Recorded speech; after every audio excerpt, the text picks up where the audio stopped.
content warning.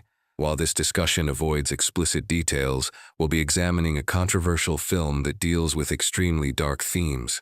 Viewer discretion is advised. A Serbian film released in 2010 stands as one of the most controversial and challenging works in cinema history. Today, we'll explore this notorious film through a thoughtful, analytical lens, focusing on its themes and artistic intent while being mindful of its sensitive subject matter. The film follows Milos, a retired adult film actor who is drawn back into the industry by a lucrative but mysterious final project, setting in motion a devastating chain of events that will forever alter his life and the lives of his family. At its core, the film serves as a brutal metaphor for political and social exploitation. Milos represents the everyday citizen who, despite his best intentions to live an honest life, becomes ensnared in systems beyond his control. The film's director, T0rtue, has stated that the work serves as an allegory for how political powers can manipulate and abuse their citizens, particularly in post-war Serbia. Through Milos's journey, we witness how financial desperation can lead people to compromise their values, only to find themselves trapped in increasingly dire circumstances. The theme of loss of control pervades the entire narrative.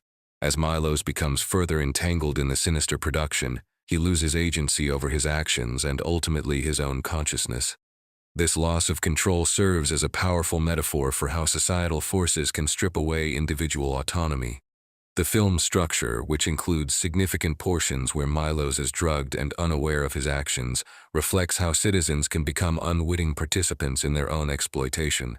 The film's extreme nature and shocking content serve a deliberate purpose beyond mere provocation.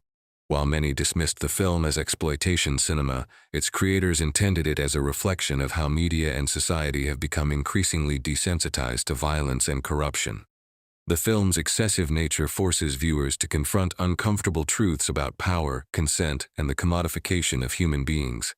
It challenges audiences to question their own role in systems of exploitation and the limits of what we're willing to accept or ignore. The destruction of family and innocence emerges as another central theme. Milos's attempt to provide for his family ironically leads to their ultimate destruction. This tragic irony speaks to how systems of power can turn our best intentions against us, using our love for others as a weapon of control. The film suggests that in a corrupt society, even our most sacred relationships can become vulnerable to exploitation and manipulation. Looking beyond its controversial elements, a Serbian film can be understood as a dark political allegory about the relationship between citizens and state power. It explores how trauma can be passed down through generations and how cycles of violence perpetuate themselves.